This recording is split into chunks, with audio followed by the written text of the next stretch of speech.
Welcome to TS Stories. Today we are exploring timeless wisdom on friendship from diverse corners of the globe. Greek, Japanese, African, European, American, South American, and Asian philosophies. Let's see what Aristotle, Confucius, and many others have to say about the kinds of friends we all encounter in our lives. Utility friendships. Such friendships are common in work environments and are primarily based on a mutual benefit. Think of your office mate with whom you get coffee but rarely socialize outside work. The relationship exists for the utility each provides the other, perhaps help with job tasks or just companionship during the workday. These friendships often fade when the benefit disappears. Pleasure friendships. Imagine your gym buddy or your friend from the book club. The friendship is built on shared activities and interests. While enjoyable, such relationships are often dependent on those common interests. If your interests change, the friendship might wane. True friendships. These are the friendships we all strive for. They are not based on what someone can do for you or a shared hobby. These friendships are based on mutual respect and admiration. Both individuals are in it for the long haul, supporting each other's character and general well-being, rather than some immediate benefit or pleasure. Loyalty in friendships. In Japanese philosophy, particularly the way of the samurai or Bushido, loyalty is paramount. If you're friends with a modern-day warrior, someone who exhibits unwavering loyalty, you know you have someone you can count on in both good times and bad. Honor and respect. Respect is non-negotiable in these friendships. You never have to worry about a friend like this gossiping behind your back or belittling you. Their code of ethics simply wouldn't allow it, much like the samurais of old. Courage to speak the truth. True friendship, according to Bushido, also includes the courage to speak hard truths. A friend who adheres to this philosophy would never shy away from pointing out your mistakes, but would do so to help you grow. As we navigate the tumultuous seas of life, our friendships too undergo an evolution. This evolution is not merely a result of external circumstances but also a result of our internal growth and development. Let's explore how our friendships evolve and why this evolution is crucial. In our journey, we might start with utility friendships, move on to pleasure friendships, and if we're fortunate, find ourselves in true friendships. Each stage serves a purpose and contributes to our personal growth. Just like a caterpillar transforming into a butterfly, friendships often start with a simple common interest or utility. As we grow older and mature, our friendships too mature. We move beyond the superficial and start seeking deeper connections based on shared values and mutual respect. This is the transition from utility to pleasure friendships. The final stage in this evolution, the true friendship, is the most profound and enriching. This is the stage where we find friends who are not just companions but catalysts for our growth. These are the friends who have the courage to speak the truth, even when it's uncomfortable. Friends who are loyal, honor us, respect us, and share our successes and failures. This evolution of friendships is not linear. It's a complex, dynamic process that varies from person to person. However, understanding this evolution can help us appreciate the different stages of our friendships and navigate them with more wisdom and empathy. In the next scene, we will delve into the African philosophy of Ubuntu, which embodies this evolution and enriches our understanding of friendships. So, stay tuned. A person is a person through other persons. Ubuntu philosophy, community, and individual growth. According to Ubuntu, a person is defined by their relationships with others. This underscores the significance of friendships to personal development. Your friends are not just companions but catalysts that contribute to your growth and well-being. Shared success. This philosophy argues against the idea of individual success. Your success is my success, and conversely, my failures affect you too. Friendships that operate on the Ubuntu principle enrich both parties and the community at large. Empathy and forgiveness. Ubuntu places a heavy emphasis on understanding and empathizing with your friends, even forgiving them for their shortcomings. This philosophy promotes a longer-lasting friendship by encouraging you to see past temporary failings. Be with those who help your being. Rumi Sufism and the soul connection. Sufism, the mystical dimension of Islam, emphasizes the importance of friendships that nurture your soul. Your friends should not only be companions, but also guides who lead you towards spiritual enlightenment. Journey to the divine. Sufism views friendship as a path to the divine. Each friend is a mirror reflecting the divine light, guiding one another along the spiritual journey. This creates a deep, profound bond that goes beyond superficial relationships. Unconditional love. Sufi friendships are characterized by unconditional love and acceptance. Friends are not judged based on their flaws or mistakes but are appreciated for their efforts and intentions. This philosophy fosters strong, lasting friendships that are rooted in love and understanding. Unity and harmony. Sufism promotes the idea of unity and harmony in friendships.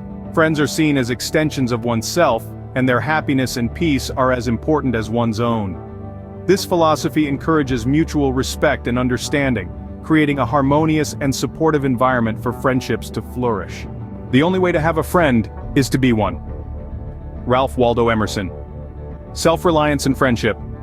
According to Transcendentalist thought, self-reliance doesn't mean abandoning your friends, but being a strong pillar for your friendships to stand on. In other words, be someone upon whom your friends can also be self-reliant.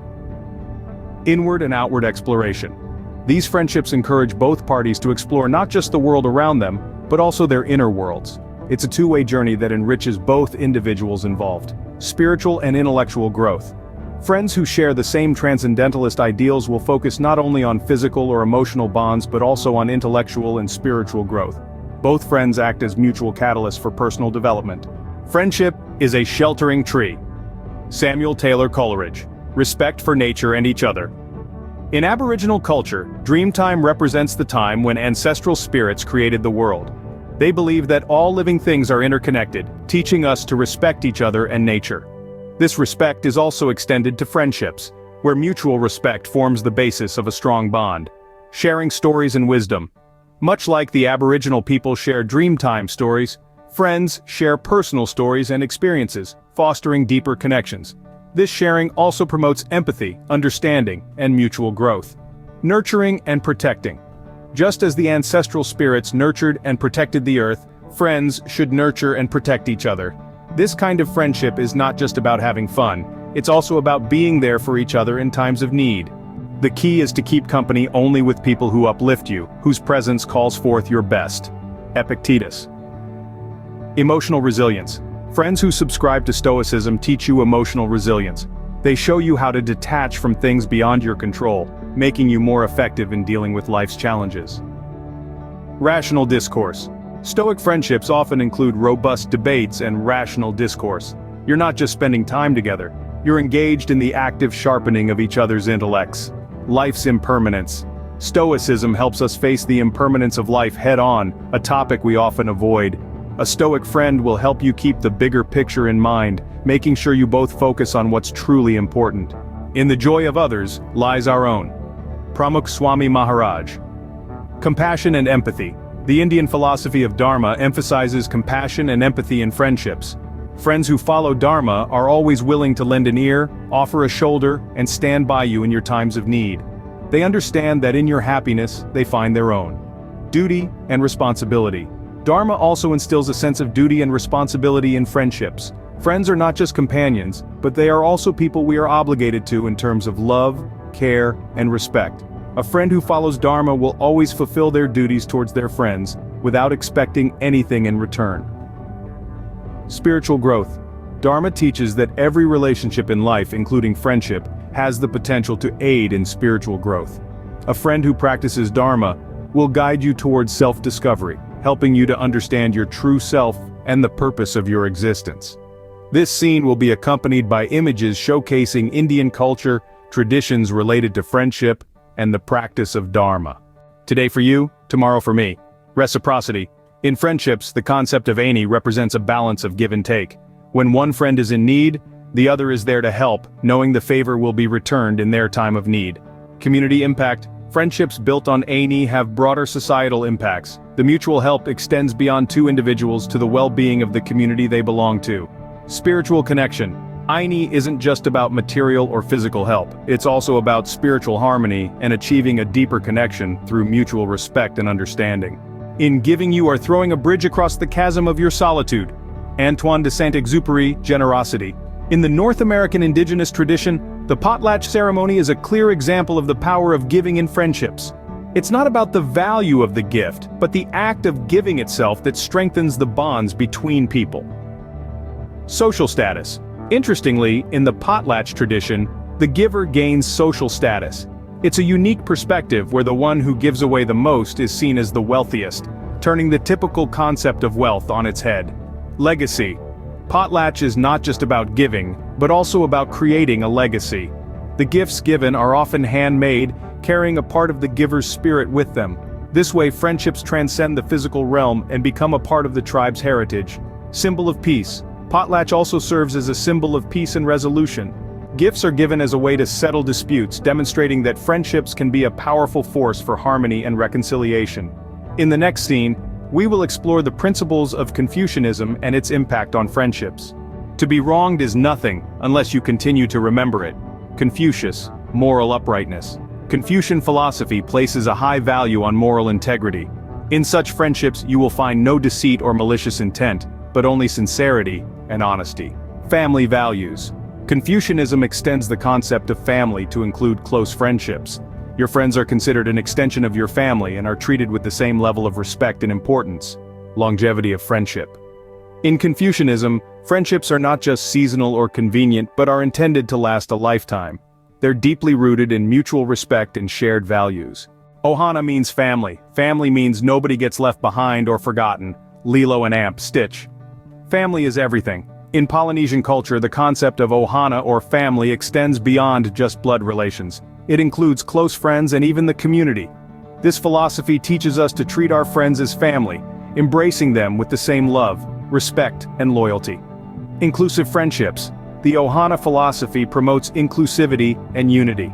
In such friendships, no one is left behind or forgotten, and everyone's well-being is taken into account. It's a friendship that values equality and mutual respect. Endurance of relationships. Friendships built on the Ohana concept are intended to endure through thick and thin, just like family ties. These friendships are not just for the good times but for all times. They are built on mutual support and shared experiences, resulting in an unbreakable bond. A samurai should always be prepared for death, whether his own or someone else's. Yamamoto Tsunetomo, Hagakure loyalty and respect. The Bushido code emphasizes loyalty and respect, which are critical elements in any lasting friendship. Friends who respect each other's boundaries and are loyal in difficult times create a meaningful, long-lasting relationship. Courage in adversity. The Bushido code speaks of bravery and courage not only on the battlefield but also in everyday challenges. A friend who stands by you in times of adversity and who gives you the courage to face difficulties is invaluable. Honor and integrity. A friendship based on the Bushido code will value honor and integrity above all else. Such a friendship enriches you, helping you to live a life that you can be proud of. In today's fast-paced digital world, genuine friendships often seem to take a back seat to fleeting online interactions. However, the ancient wisdom from diverse cultures around the world serves as a powerful reminder that the principles for creating and maintaining meaningful friendships are timeless. Whether it's the Greek idea of mutual growth, the South American concept of reciprocal kindness, or the Japanese code of loyalty and respect, these enduring philosophies provide a roadmap for deep, enriching friendships that stand the test of time. So, as we navigate the complexities of modern life, let's take a moment to reflect on these ancient teachings and consider how we can apply them to our own friendships. Now, I'd love to hear from you. How have these ancient philosophies impacted your approach to friendship? Do you see these principles reflected in your own life? Share your thoughts and experiences in the comments below. Your insights could help someone else find the friend they've been looking for.